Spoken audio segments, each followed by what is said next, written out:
Okay, now this is another little tricky part about the planning.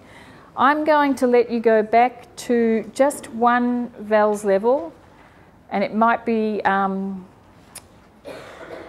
just you choose as a little group which VALS level you want to look at. You can either look at what you drew up from your research on these learning focus statements, or because I'm being generous, you can have a look at the list that you generated just before morning tea that you thought were the key concepts.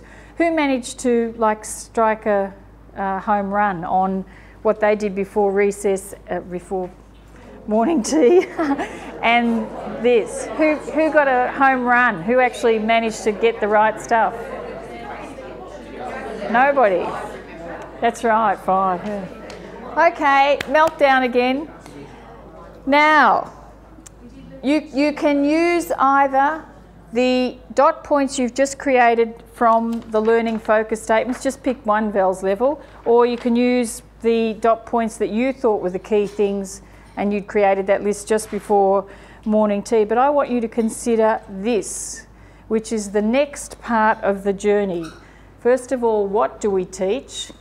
And you've identified what you reckon are the key things.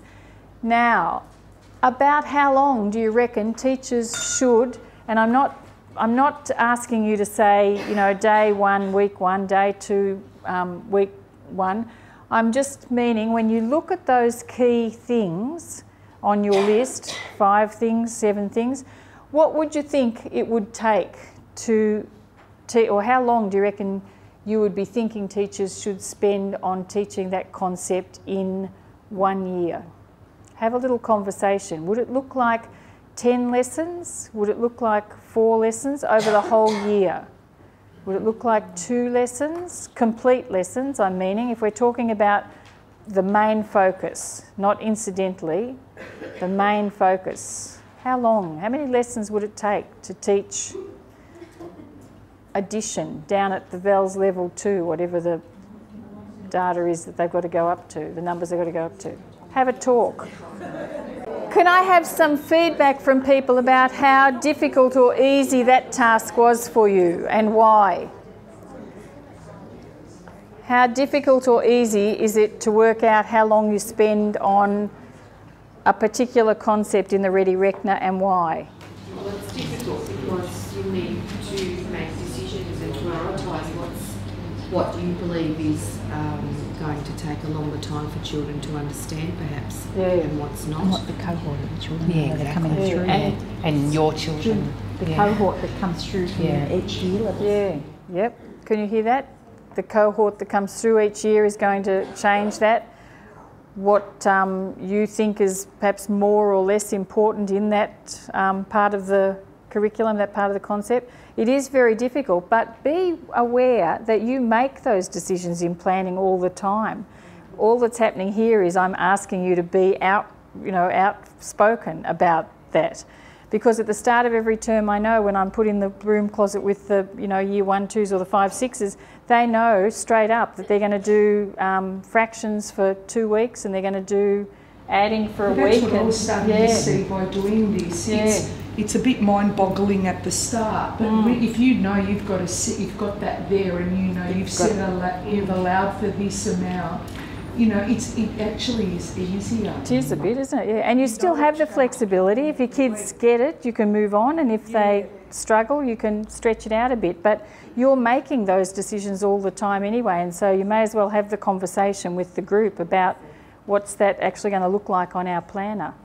We do that, but then say from our first term planner, we have a conversation about how the children have gone. Pardon me. So then our following term's planner depends on how we feel the children have coped. So we may allocate another 3 weeks to fractions or whatever it is that we're talking about. So often it depends on how the children have progressed. But at the same time, you've got a line in the sand as to we're not going to do fractions for the whole year because we've got other stuff. Yeah, that's right. Okay, so I put that there just so that you can have a feel about and a talk about the fact that you're making those decisions all the time and you need to bring them out as a team and put them on the table.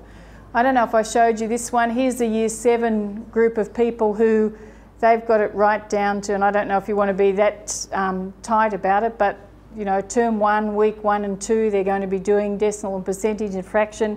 The kids will either get it or not, and unfortunately with this one, they never ever revisit it again, and a lot of you would say that's exactly what you know happens at secondary school.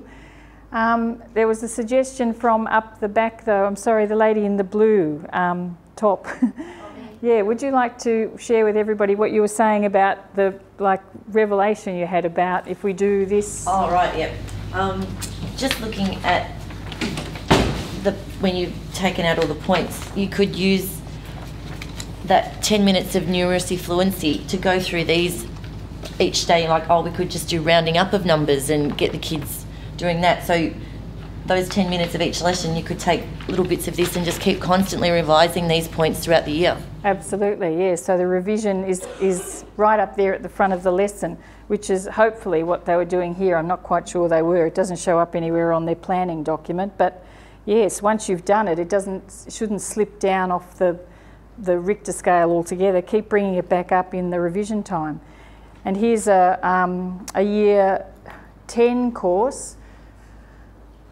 The thing about this one is they've just, the teachers have been given the flexibility in this plan that there's a 9-week term 1 and there's 9 weeks worth of work, but it's not necessarily organised in an order, so the teachers have some flexibility about when and where, and perhaps within that a little bit about for how long too.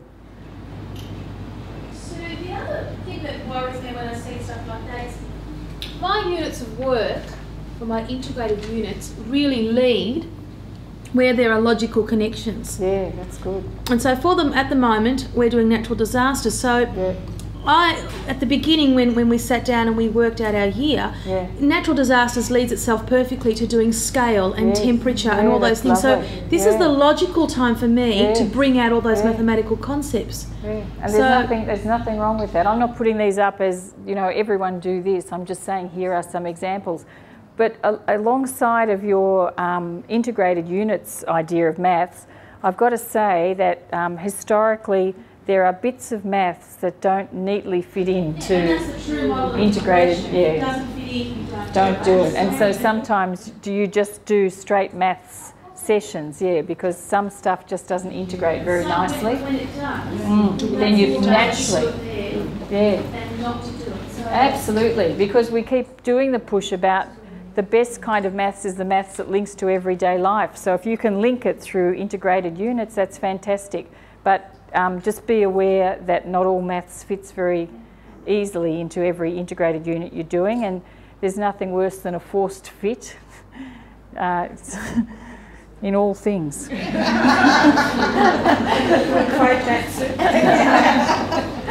Sorry, Lena.